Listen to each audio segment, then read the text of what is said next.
오늘 컬럼에도 이렇게 기억이라는 제목으로 이렇게 글을 이렇게 적었습니다. 이렇게 지난 주간에 우리 식사할 때 옆에 앉았던 우리 은퇴 자매들하고 이야기하다 보니까 그분들이 살았던 그 북쪽에서 아주 날씨가 추울 때면 얼음 이 논두렁에서 썰매를 타셨던 이야기들을 하시더라고요. 저도 어렸을 때 강원도에서 잠깐 살았는데 그때 썰매를 탔던 기억이 있습니다. 그리고 그 썰매는 저희 아버지에 대한 좋은 추억이 있습니다. 그런 추억은 지금도 아버지를 좋게 기억하게 하는 연상을 가져오게 하고요. 그리고 또 제가 아버지로서 어떻게 우리 아들에게 아빠 노릇을 해야 된다는 조그만 단서가 되기도 합니다. 그런 것을 저도 받았으니까 또 저희 아들에게도 나눠주고 싶은 마음이 이제 부모의 마음이겠죠. 5, 6년 전인 것 같아요. 오래전인데 요세미티를 한번 가게 되었습니다. 요세미티를 지나서 이렇게 다른 곳을 가려고 하다가 지나게 되었는데요. 우연히 이제 화장실에 가려고 차를 스탑을 했다가 그곳이 바로 트레일 코스라는 것을 알게 되었습니다. 한 번도 이제 그렇게 가본 적이 없어서 처음으로 아는 거죠. 그래서 아무 준비 없이 그냥 저하고 아들하고 출발을 해서 한 1시간에서 한 1시간 반 정도 걸린 것 같아요. 그 산을 올라갔다가 내려온 기억이 납니다. 그때 산 정상 쪽에 아주 조그만 호수가 있었고요. 그 호수를 조그맣다고 해서 정말 조그만 건 아니고 제법 큰, 그러나 우리가 보통 알고 있는 요세미티의 그 큰 호수에 비하면 조그만 거죠. 그 호수 주변으로 큰 나무들 삥 둘러 있고 아주 굉장히 조용한 그런 곳이었습니다. 그래서 마음속으로 이런 곳에 별장 같은 게 하나 있으면 너무너무 사람들이 좋아하겠다 이런 생각도 가져보기도 했습니다. 저만 좋은 줄 알았더니 제 아들도 좋았던 것 같아요. 그래서 언젠가 그 얘기를 하더라고요. 그래서 마음속에 거기 한번 또 가봤으면 좋겠다 이런 생각을 가지고 있었습니다. 그래서 작년에 이제 계약을 하기 한 주 전쯤, 한 주 전쯤이 아닐까 싶어요. 이제 계약을 앞두고 아들에게 이제 새 학기에 대한 마음가짐도 갖게 하고 또 그다음에 못했던 이런저런 이야기도 해야 되겠다라는 생각을 가지고 이제 하루 시간을 내서 요세미티를 다니기로 작정을 했습니다. 그리고 실제로 아침 일찍 떠나게 되었습니다. 마음 계획으로는 얼른 도착을 해서 거기서 올라갔다 내려서 돌아오는 것이었고요. 가면서 이런 얘기를 했습니다. 우리 가면은 거기다가 돌이나 아니면 이렇게 우리가 의미 있는 것을 한번 하나 조금만 더 숨겨두고 오자. 그랬더니 나중에 네가 커서 네 아들이나 딸이 있으면 네 와이프랑 같이 오게 되면 와서 그때 그걸 찾아보고 발견하게 되면 얼마나 재미있겠느냐. 그때 아빠하고 엄마하고 너하고 왔던 것도 얘기해주고 그래라 이렇게 얘기를 하게 되었습니다. 그래서 이놈도 이제 흥미를 느낀 것 같아요. 그래서 뭐 할까 이런 생각을 가지고 어쨌든 도착을 했습니다. 그런데 지금도 저희들이 비가 안 와가지고 이렇게 여기 가보면 언제 끝나나 그러는데 해필 그날 저희들이 그 스팟에 도착했을 때부터 비가 막 오기 시작을 해가지고 갑자기 시원해지면서 비가 오는데 도대체 올라가서 저희가 서바이벌 할 수 있을 것 같지가 않아요. 산악을 타는 그런 경험이 많은 것도 아니고 또 장비를 준비해 온 것도 아니고 아무 준비도 없이 갔거든요. 그냥 평소에 쓰던 신발에 평소에 있던 옷 입고 날씨 좋을 거고 1시간 반만 올라갔다 오면 돼 이런 생각을 가지고 있었기 때문에 별 준비가 없었습니다. 그때 비가 오니까 별 수 없죠. 그냥 할 수 없이 차를 돌리고 돌아오게 되었습니다. 참 아쉬워요. 그래서 제가 올해는 꼭 여름방학 때 언제쯤 한번 하루 당일치기로 갔다 와서 그곳에다 정말 이렇게 타임캡슐처럼 아주 조그만 것 하나 의미 있는 걸 이렇게 숨겨뒀다가 나중에 30년이고 20년 후에 우리 아들이 자기 가족들과 함께 오게 된다면 이렇게 아빠와 엄마에 대한 기억을 나누게 될 것이고 또 우리가 나눴던 그 추억들을 또 되새길 수 있지 않을까 이런 생각을 가져봅니다. 그래서 꼭 해보려고 그래요. 이런 것들이 어떤 면에서 제가 아들에게 레스트 네임으로 팝이라는 것을 남겨주는 것보다 더 좋은 것, 소중한 것을 나눠주는 것이 아닌가 이런 생각을 가져보죠. 이 기억이라는 것은 참 중요합니다. 왜? 그 기억들이 결국 우리를 만들어가기 때문에 그렇죠. 오늘도 바로 이 기억에 대한 이야기가 바로 오늘 본문의 내용이기도 합니다. 하나님께서는 어떤 일들을 통해서 이스라엘 백성들이 중요한 것을 기억을 다시 끄집어내고 그 기억을 분명히 하기를 원하신 거죠. 그래서 어떻게 보면 하나님께서 이제 하시려는 일들, 이민 2세라고 얘기할 수, 2세대라고 얘기할 수 있죠. 40년 전에 1세대는 다 죽게 되었고 40년 동안 그 이민 2세대들이 이제 가나안 땅으로 들어가게 되는 차원입니다. 그런 면에서 이민 2세대들에게 하시는 하나님의 일들은 이민 1세대들에게 행했던 일들과 차이가 있습니다. 일단 규모나 또 어떤 이 파워의 능력이나 그런 모든 면에서 아주 차이가 많이 납니다. 그럼에도 불구하고 이런 어떻게 보면 이런 자그마한 일들을 통해서 그 큰 일들을 기억하게 하고 결국 그 모든 것들은 한 하나님이 하시는 것이다. 그 하나님이 어떤 분이라는 것을 알게 하고 싶으신 것. 그 기억을 다 끌어모아서 그 하나님을 바라볼 수 있도록 하게 하기를 원하시는 것이 지금 하나님의 의도이신 거죠. 그래서 우리가 그러한 의도를 생각하시면서 오늘 저희들이 본문을 보면 참 좋을 것 같아요. 하나님께서 지금 기억을 끄집어내기 위해서 하시는 것이 있죠. 그것은 뭐냐면 요단강을 건너게 하시는 것입니다. 이 요단강을 건너게 하시는 일을 통해서 홍해를 건너게 하셨던 하나님의 일들을 기억하게 하시는 것이 지금 하나님의 의도고 목적입니다. 왜 그럴까요? 자, 먼저 이 하나님께서 의도하시는 것을 잘 이해하기 위해서 요단강을 건너는 것과 홍해를 건너는 것의 차이점들을 좀 이해하는 것이 필요합니다. 먼저 홍해가 어딘지 저희도 정확히 몰라요. 그러나 이 홍해라는 것은 이름에서부터 sea, 해가 들어가듯이 굉장히 규모가 큰 실제 바다이거나 아니면 굉장히 규모가 큰 호수일 거다라는 것은 누구나 다 이해합니다. 그래서 그것이 컸기 때문에 애국 군대가 전차 부대가 들어왔다가 빠져나가지 못하고 전부 다 수장을 당한 것을 저희들이 알죠. 그러니까 굉장히 큰 호수이거나 아니면 바다일 것이다라고 저희들이 생각을 합니다. 이 위치는 정확히 저희들이 알지 못하죠. 반면에 요단강은 어떻습니까? 요단강은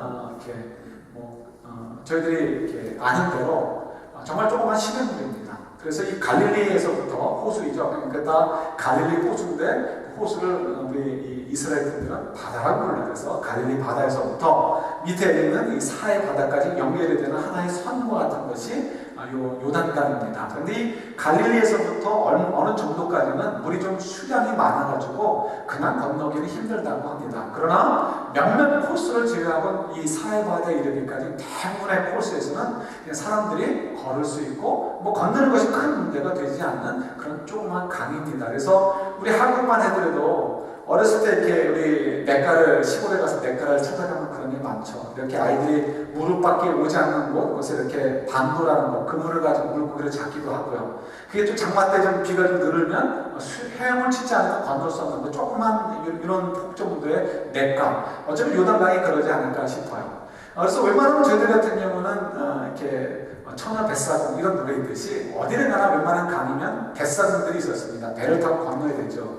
그러나 이스라엘의 그 문학을 잘 몰라서 그런지 모르겠지만 이스라엘 이야기를 할 때 어느 이야기에서도 뱃사공의 얘기를 들어본 적이 없는 것 같아요. 그게 뭐냐면 뱃사공이 먹고 살 만큼 왔다 갔다 할 그런 이렇게 배를 뛰어야 될 만한 곳이 없다라고 생각해도 틀림이 없을 것 같아요. 웬만하면 걸어서 건너면 되니까. 웬만하면 뭐 이렇게 좀 다리 좀만 적시면 되니까. 그런 곳이 바로 요단강인 거죠. 그러니까 일단 홍해 바다와 이 요단강을 비교한다는 것 자체가 일단은 너무 이 체급이 다릅니다. 또 상황이 다르죠. 지금 이 40년 전에 홍해 앞에서 이 이스라엘 백성들은 애국군에 쫓기고 있었습니다. 잡히면 죽임을 당하는 거예요.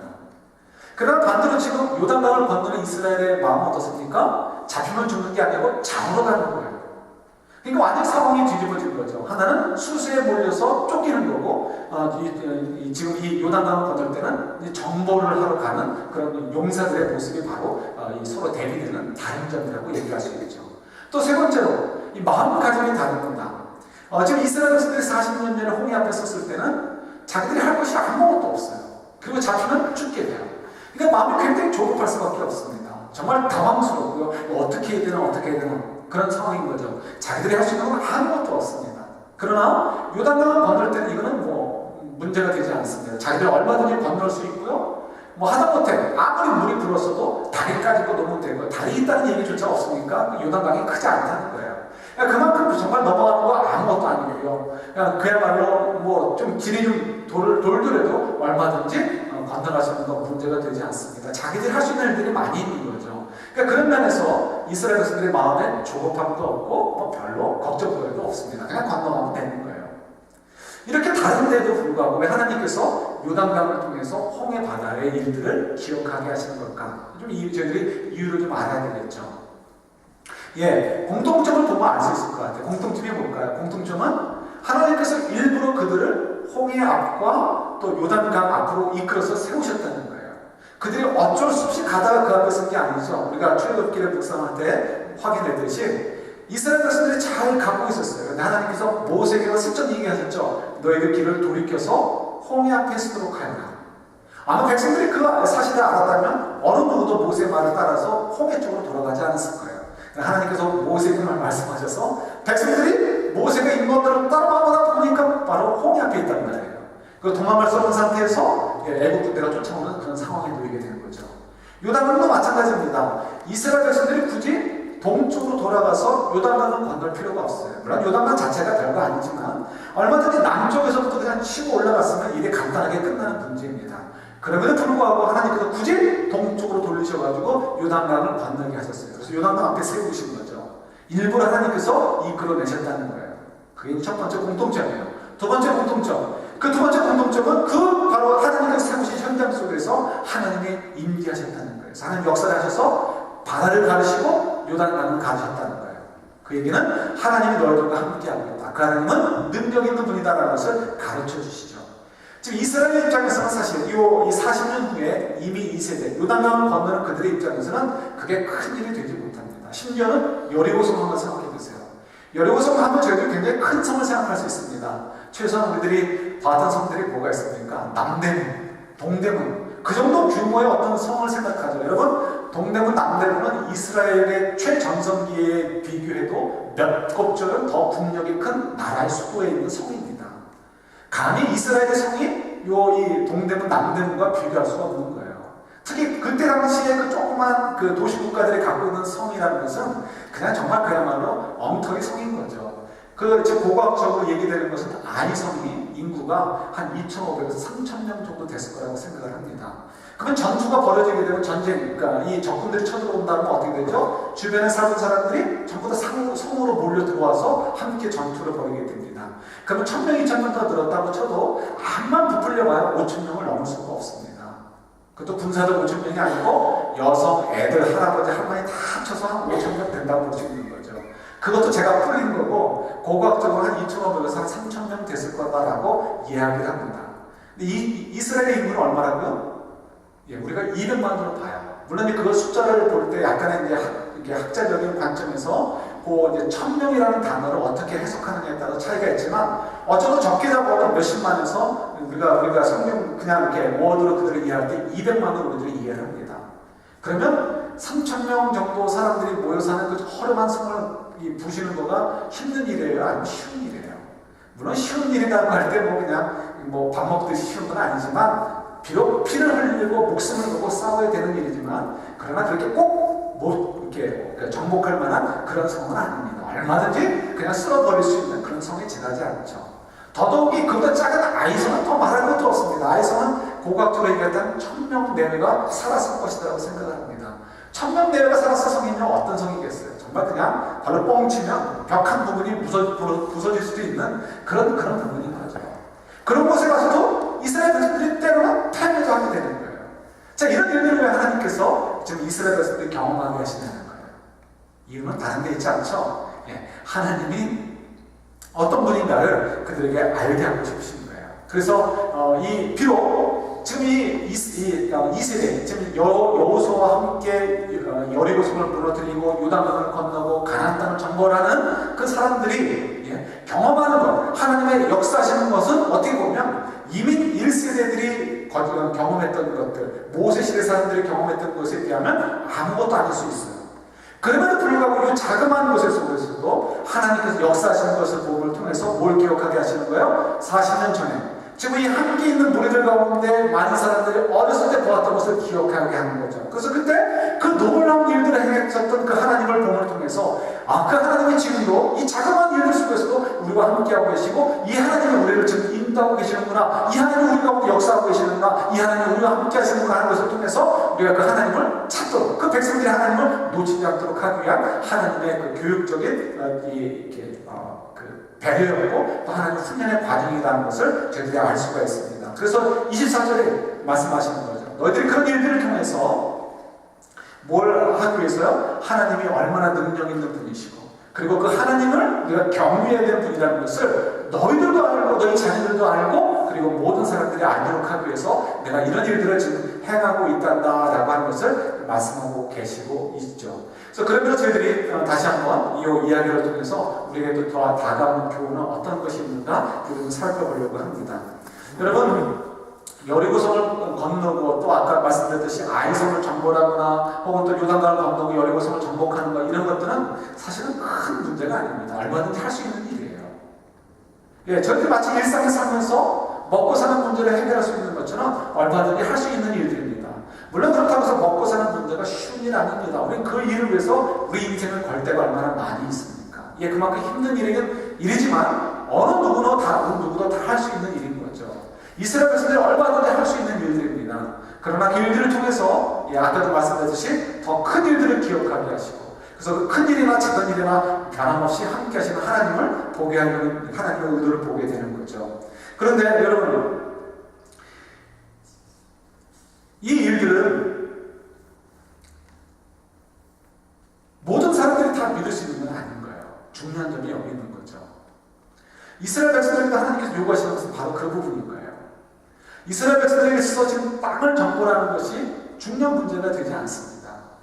이스라엘 사람들에게 있어서 지금 그 땅을 정벌하고 이미 토백으로 살고 있는 많은 민족들을 내쫓는 것, 그것이 그들에게서 정말 중요한 문제가 아니라는 거죠. 그러면 하나님께서 그들을 인도하시는 가운데서 정말 중요한 부분이 무엇인가, 그걸 우리가 좀 생각하는 것이 필요한 거죠. 이스라엘 백성들도 마찬가지입니다. 정말 필요한 것이 무엇일까? 하나님께서 이 모든 일들을 통해서, 기억을 통하고 모든 걸 통해서 이스라엘 백성들이 보게 하고 싶으신 것이 있어요. 그 이야기는 뭐냐면, 이스라엘 백성들이 지금 가나안 땅으로 들어서는 것은 그냥 우연히 땅으로 가는 것이 아니라는 사실이죠.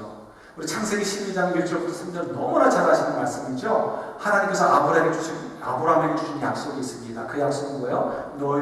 너와 내 후손을 모든 민족들의 복의 근원이 되게 하겠다라는 하나님의 약속이었습니다. 지금 그 약속이 성취되는 과정이고요. 그 약속을 성취되는 과정 속에서 하나님이 그들을 인도하고 계셔요.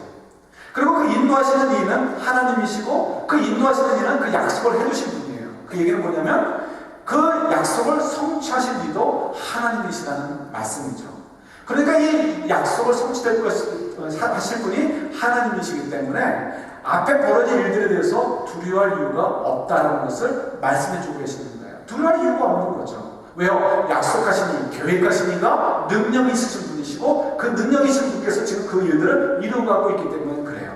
그래서 이스라엘 백성들 입장에서는 무엇을 먹을까, 무엇을 입을까 염려할 이유가 없어요. 예수님 말씀이 연상이 되어지죠. 기억나게 되어지죠. 그들에게 기억해야 할 것은 뭐예요? 먼저 그의 나라와 그 일을 구하는 거예요. 그것이 무엇일까요? 왜 하나님께서 우리를 이렇게 인도하실까? 그의 이야기는 조상대로 돌아가서, 아브라함대로 돌아가서 창세기 12장의 말씀대로, 맞아, 하나님께서 우리를 이 땅으로 불러 모으신 이유는, 우리를 축복하신 이유는 우리를 하나님의 거룩한 자녀들로서 세상의 복의 근원이 되게 하시려고 하시는 것이, 세상의 빛과 소금이 되게 하시도록 우리를 불러 일으켜 세우신 것이지, 그러니까 우리는 무엇을 먹을까, 무엇을 입을까, 어떻게 이 땅을 정복할 것인가를 걱정할 것이 아니고, 어떻게 하면 하나님께서 우리를 향해서 목적을 주신 그 계획하신 일들이 이루어지도록 우리가 하나님의 뜻을 찾으며 하나님의 뜻을 따라 순종하며 살아갈 것인가, 여기에 우리가 초점을 맞추면 되지, 하는 것들을 깨닫도록 하시는 것에 하나님의 관점이 모여져 있는 거예요. 그러니까 저희도 신앙생활도 마찬가지죠. 주님께서 왜 우리에게 그렇게 말씀하셨습니까? 우리가 무엇을 먹을까, 무엇을 입을까 염려하지 말라고 하시잖아요. 왜요? 그건 주님께서 다 책임져 주신다는 말이에요. 그렇다고 우리가 공부할 필요도 없고 열심히 일할 필요도 없다는 거 아니죠. 우리가 공부하고 열심히 일함을 통해서 먹고 사는 문제를 해결할 수 있도록 하나님이 서포트 해주시고요. 뿐만 아니라 우리가 공부하고 먹고 살 만한 일들을 위해서 행하는 걸 통해서 빛과 소금의 역할들을 감당하도록 하게 하시죠. 우리가 삶의 현장 속에서 생활하는 모든 것들이 결국 빛과 소금의 역할을 감당하도록 하는 통로가 되기 때문에 그래요. 그래서 이것을 오늘 본문으로 얘기한다면 요단강에서 건져온 돌들, 그래서 하나님의 능력이 얼마나 큰 분인가를 드러내고, 또 하나님은 우리와 함께하고 계시다는 것, 하나님을 경외할 만한 분이라는 것을 증거하고 보여주는 것, 바로 그 돌들이 바로 우리의 삶의 모습이고 신앙 고백이 되는 거죠. 그러나 저희들이 아는 대로 모든 사람들이 이것을 본다고 해서 깨닫는 것은 아닙니다. 우리 마태복음 16장 17절 한번 찾아볼까요? 16장 16절은 너무나 유명한 베드로의 고백이죠. 우리 16절부터 한번 보도록 할게요. 16절 17절.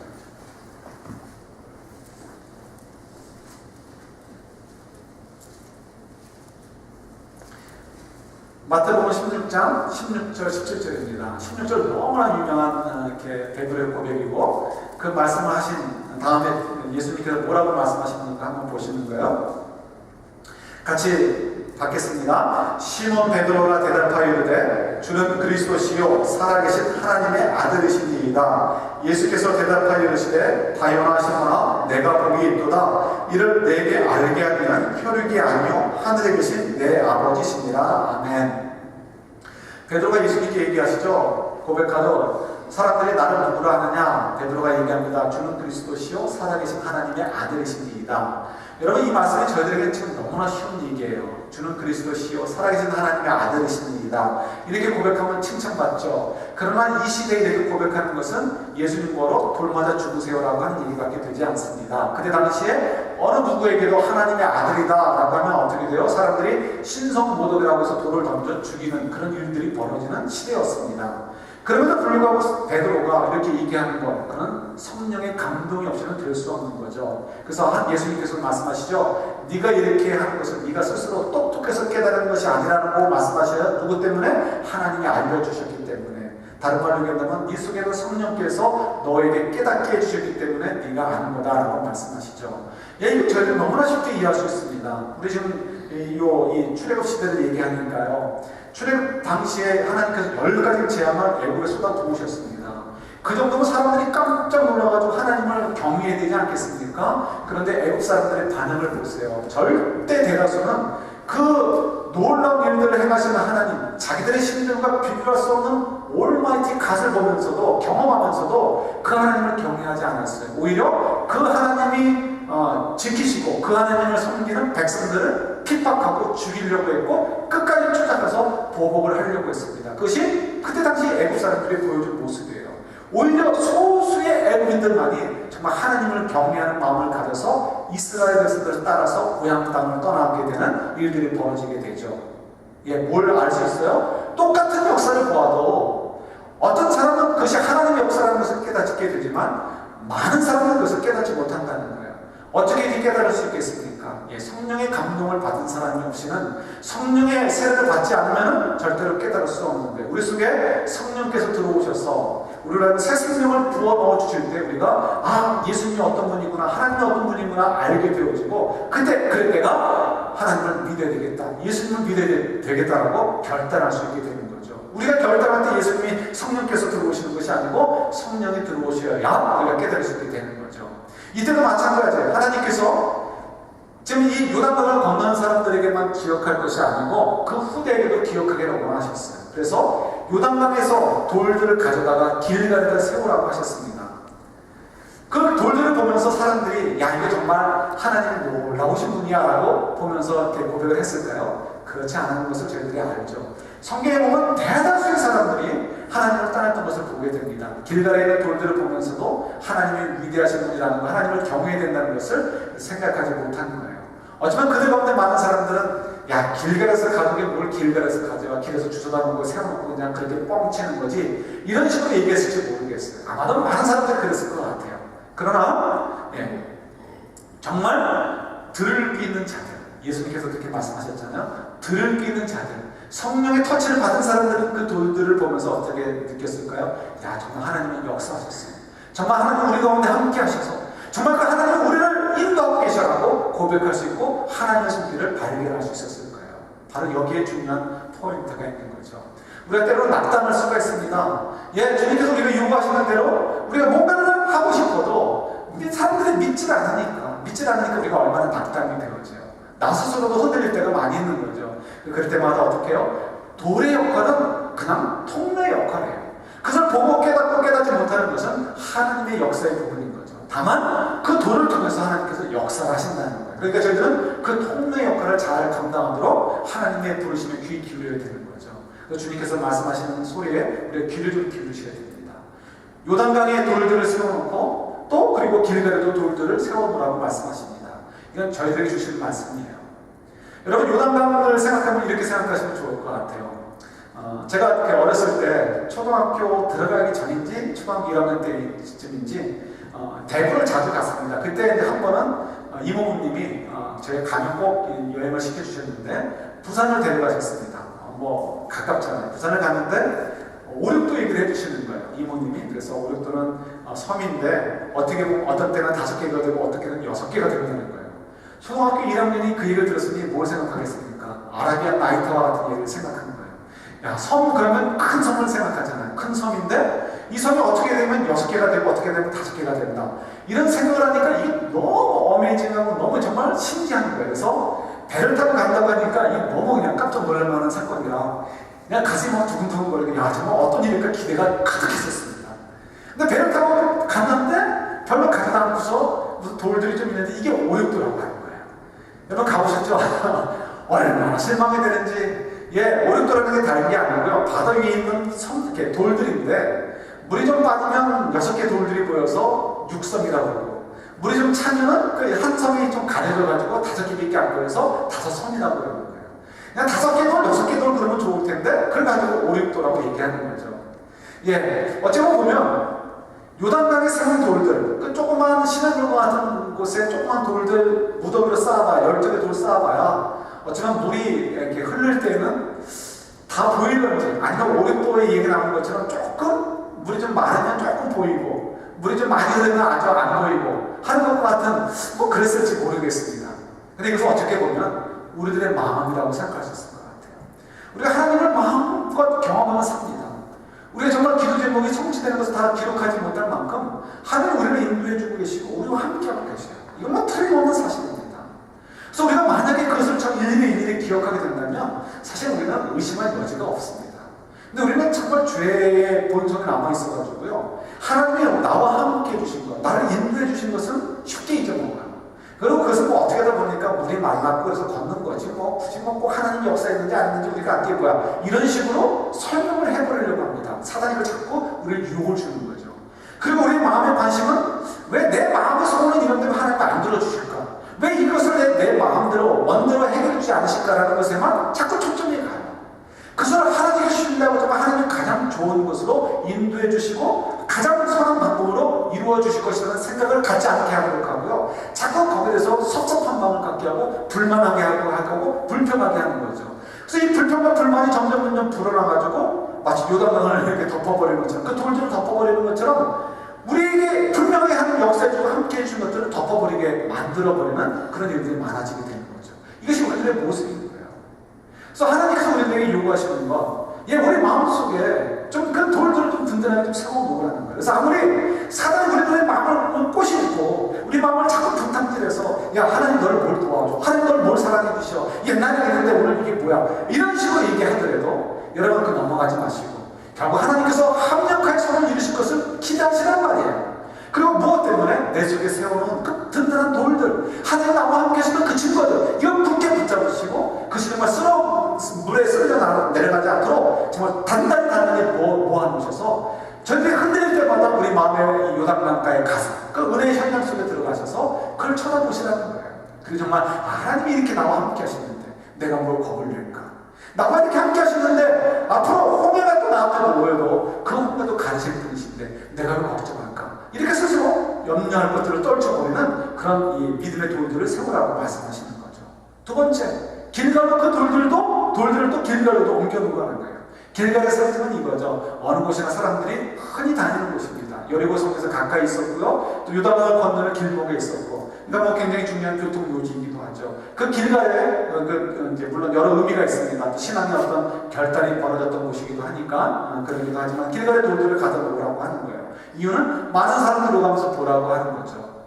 우리의 믿음의 그 열매들, 우리들의 그 삶의 모습들을 통해서 다른 사람들이 그 돌들, 하나님이 얼마나 위대하신 분인지, 하나님은 정말 경외할 만한 분이라는 것을 보고 깨닫도록 하도록 하라고 우리에게 요구하시는 거예요. 그러니까 저희들이 12돌이 돼가지고 많은 사람들이 우리의 삶의 모습을 보면서 깨닫도록 도전을 주도록 하라고 요구하시는 거죠. 일부의 돌들, 우리 마음 속에 간직해야 될 부분들이 있습니다. 모든 것들을 다 오픈할 수는 없으니까요.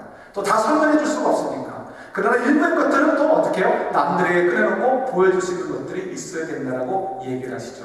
그럼 꺼내놓고 보여줘야 될 것이 무엇일까요? 우리가 흔히 우리가 착각에 빠지는 것 중에 하나, 자꾸 이 간증하는 분들, 그래서 우리가 그런 간증을 우리가 시키지 않죠. 이유는 그런 간증은 의미가 별로 없기 때문에 그렇습니다. 뭐 9.11 사고가 났는데 나는 살아남았습니다. 비행기가 추락했는데 나는 살아남았습니다. 예, 그럼 뭐 이게 9.11 사고 때 죽은 분들은 어떻게 할 것이고 그 비행기에서 죽은 다른 크리스천들은 어떻게 된다는 거예요.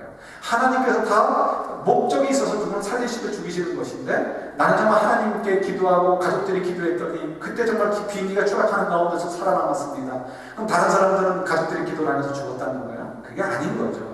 하나님께서 하시는 일들이 다 다르고 계획들이 다르고 목적이 다르고 뜻이 다 다르다. 그렇기 때문에 저희들이 그런 것에 우리가 관심을 가질 필요가 없어요. 우리가 하나님의 은혜로 큰 부자가 되었습니다. 성공했습니다. 그래봐야 우리가 뭘 이렇게 얘기할 수 있겠습니까? 이건희 씨는 원불교 그 교도인 것 같아요. 그분 앞에 가서 우리가 뭐 경제적인 하나님 축복을 간증한다면 그분이 뭐라고 하겠어요? 웃고 뭐 떼굴떼굴 굴르겠죠. 웃기고 앉아있네 이렇게 얘기하겠죠. 정말 우리가 하나님께서는 그런 데 관심이 없으시고 하나님께서 관심 있으신 것은 하나님이 드러내기를 원하시는 거예요. 하나님이 드러나기를 원하시는 거예요. 그걸 어떻게 드러낼 것인가? 그게 참 중요한 부분인 거죠. 지난 주간인지 제 아들이 저한테 묻더라고요. 아마 뉴스그룹에서 그날 마태복음 19장에 나와 있는 말씀을 가지고 묵상을 했던 것 같아요. 부자 청년이 예수님께 찾아오죠. 어떻게 하면 제가 구원을 얻겠습니까? 예수님 말씀하십니다. 어떻게 해야 하나 했더니 저는 이미 어렸을 때 그걸 잘 지키고 있습니다. 예수님 말씀하시죠. 그래 그럼 너 네가 가진 재물들 다 팔려서 가난한 사람들에게 나눠주고 너는 나를 따라오라고 말씀하십니다. 그 사람이 돈이 많았기 때문에 이제 관원이었고 젊은이였고 돈이 많았던 것 같으니까 놀래가지고 그냥 되돌아갔습니다. 예수님 보면서 그때 말씀하시죠. 부자가 구원을 받는 것은 낙타가 바늘구멍에 들어가는 것만큼 어려운 일이다 이렇게 말씀을 하시죠.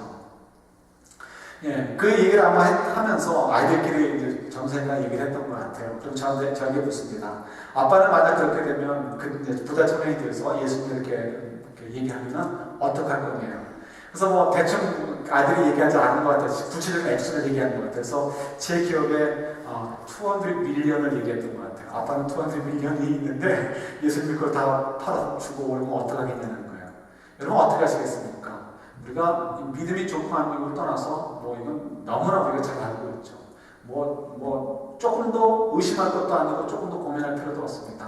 예, 제 아들에게 얘기했어요. 아빠 팔과 예수 쫓아갈 거야. 왜 그랬을까요? 목사니까요? 아니면 아들 앞에서 이렇게 믿음이 있는 척 해야 되니까요? 그렇지 않죠. 몇 가지 이유가 있어요. 첫 번째, 우리가 돈이 아무리 많아도 할 수 있는 것이 제한되어 있습니다.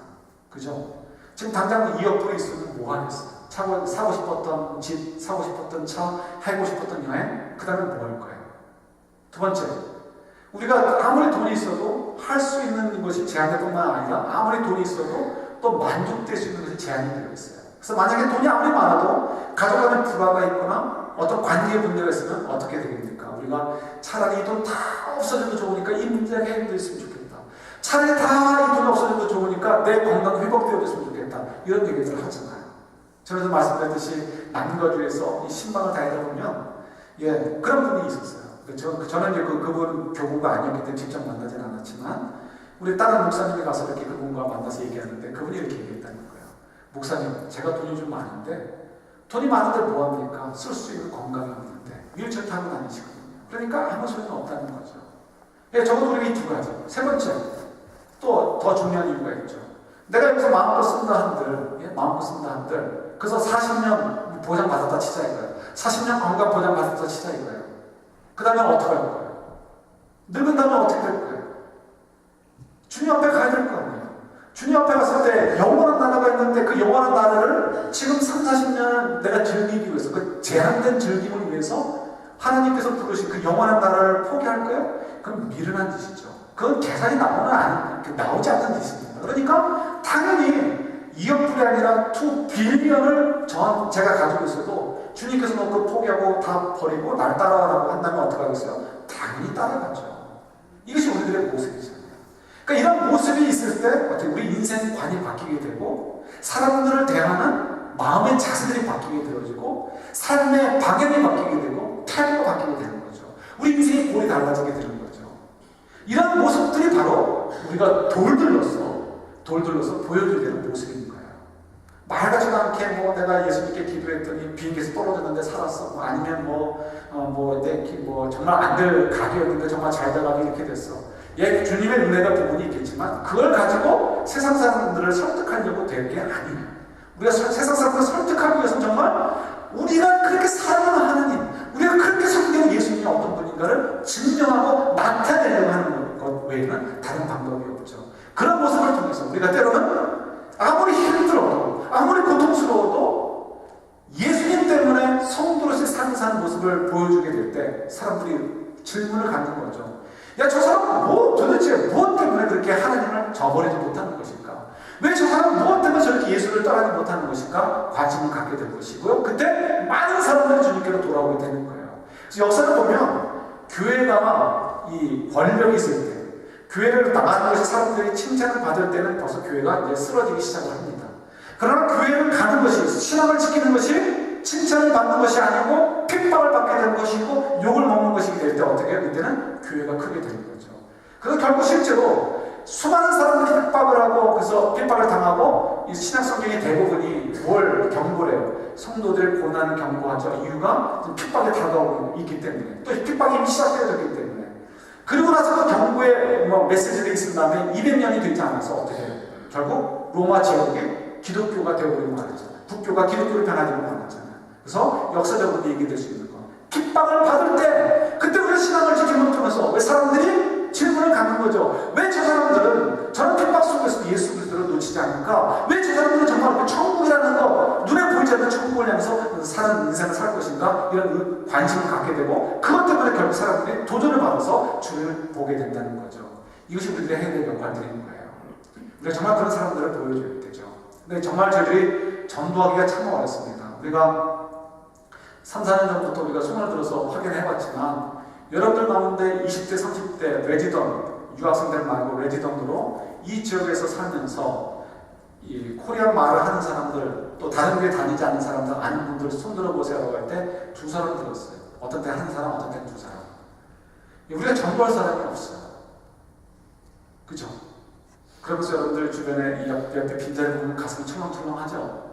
이게 우리가 어떻게 해결해야 될까요? 그죠? 근데 이것이 우리들만의 문제가 아니고 한국교회가 이런 문제가 지금 증명해 있어요. 참 놀랄만한 일들이 많이 있습니다. 나중에 또 얘기하고, 이거 한 가지만 얘기하면, 20대들은 우리 삼포시대라는 얘기를 한 적이 있습니다. 그게 뭔지 아시죠? 연애부터 포기, 결혼 포기, 애기 낳는 거 포기. 내가 아는 20대들 연애도 하고 결혼도 하는데 그런 사람들이 있죠. 그러나 저도 이런 사람들이 10%가 된다면 3포 세대라고 얘기해서 틀린 것이 아니죠. 이런 사람들이 10%가 아니고 20, 30% 된다는 거죠. 근데 지금 5포 시대래요. 5포 시대 뭐냐면 하나는 즉 3개에다가 플러스 2개가 더하는데 첫 번째는 자기 집 마련하는 거 포기. 그 다음에 마지막은 인간관계를 포기하고 너무 사는 것이 힘드니까 졸업해도 4년제 대학을 졸업해도 정규직에 들어가는 것이 아니고 계약직으로 사는 거예요. 그러니까 계약직으로 하다 보니까 언제 잘릴지 모르고 또 그냥 그 수입이 작으니까 한 잡으로 되지 않는 거죠. 그러니까 이것 뛰고 또 이것 뛰고 투잡 뛰고 이런 식으로 하다 보니까 또 사람들 만나려면 돈을 써야 되고 하니까 결국 사람들과의 관계도 끊어지는 포기하는 시대가 되었다는 거예요. 그래서 5포 시대라고 얘기를 합니다. 근데 저는 5포 시대가 아니고 6포 시대 같아요. 왜 그럴까요?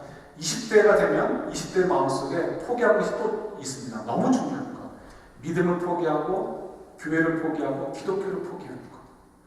이게 지금 20대에 굉장히 큰 문제가 되어 있습니다. 어느 교회를 가나 정말 아주 큰 교회를 제외하고는 젊은이들이 없어요. 그래서 지난번에 정은희 사모님 오셨을 때도 한국 교회에 좀 물어봤는데 지금 저희 교회 갖는 문제가 지금 한국 교회도 있어요. 지금 그 교회 사모님이 다니시는 교회가 한 500명 정도 어른들이 출석하는 교회래요. 보통 교회죠. 근데 거기서도 지금 보면 60대 여성분들이 자기들이 40대도 됐고 50대도 됐고 60대도 지금 일하고 있는 거예요. 그 일을 받을 사람이 없는 거예요. 우리 교회도 지금 그렇죠. 우리 교회도 지금 그런데 친교 부장을 세우는데 순교회 가고 전사님들이 정말 농담이 아니고 순교회 가고 지금 일들을 하고 계시는데 이게 지금 저희만의 문제가 아니고 대부분에게 지금 한국에서 한 500명 정도 출석한다는 건 10% 안에 들어가는 교회예요. 그런 교회도 그런 문제에 놓여 있는 거예요. 그러니까 그런 면에서 우리가 정말 전도하기가 너무 힘든 시대에 살고 있어요. 그래서 정말 저희들이 우리 지금 찬양도 정말 제가 시니어 분들에게 너무 감사한 것은 우리가 찬양을 많이 찬송가보다 찬양을 많이 합니다. 근데 그걸 은혜가 되지 않아요. 제가 알아요. 근데 억지로 따라주시는 건 정말 제가 진심으로 감사하게 생각을 합니다. 근데 왜 우리가 그걸 고집할까요? 저는 젊으니까 그게 아니고 우리가 만약 찬송가만 부르는 교회가 된다면 더 양로교회가 되는 거예요. 어떻게든지 청년들이 왔을 때 그 문화를 조금이라도 그냥 편안하게 느낄 수 있도록 어떻게든지 그런 걸 좀 자꾸 어떻게든지 하려고 노력하는 거.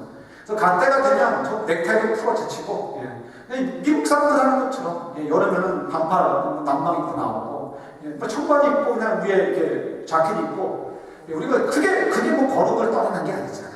어떻게든 이제 이 시대의 문화 좀 맞춰가지고 문턱을 맞춰서 젊은이들 편하게 올 수 있도록 하게 할까 이런 것 때문에 이제 그러는 거죠. 근데 이것만 가지고도 되는 게 아니죠. 결국은 아까도 말씀드렸듯이 우리 속에 있는 예수 그리스도, 우리 인생이 바뀌고 가치관이 바뀌고 삶의 태도가 바뀌게 하는 그 예수 그리스도가 있어야 되는 거죠. 그래서 우리가 더 정말 열심히 최선을 다해서 주여 은혜를 주옵소서라고 저희들이 사모하셔야 돼요. 왜? 주님께서 이걸 가지고 우리를 책망하실 것이기 때문에 그렇습니다. 이걸 가지고 우리를 개수할 것이기 때문에 그래요. 그래서 저희들이 정말 주님께서 요구하시는 것, 요단강 건너라? 예! 요단강 건너는 거예요. 홍해 앞으로 가서 예! 우리 홍해 앞으로 서는 거예요. 두렵습니다. 무섭습니다. 그러나 그 순간에도 주님께서 요구하시는 것을 따라 순종하는 거예요. 그럴 때 어떻게 하나님의 역사를 경험하게 됩니까? 한쪽 방 맞으면 다른 쪽방 갖다 드리라고요? 하나님 저보고 죽으라고 하십시오라고 우리는 외칠지 모르겠습니다. 속옷 달라고 때 겉옷 벗어주라고 하나님 나보고 굶어 죽으라고 하십시오라고 우리가 하나님께 불평할지 모르겠어요. 그러나 우리가 믿음을 가지고 순종하게 될 때 하나님의 역사를 우리가 경험하게 되는 거죠. 그때 어떻게 우리가 끓여놓을 수 있는 돌들이 더 반짝반짝 빛나는 돌들로, 멋진 돌들로, 사람들을 쳐다보고 관심을 가지시는 돌들로 우리가 끄집어낼 수 있는 거예요. 정말 그런 삶들을 저희들이 살아갈 수 있는 저희들, 그럼 복된 저희들이 될 수 있기를 우리 주님의 이름으로 축원합니다. 아멘.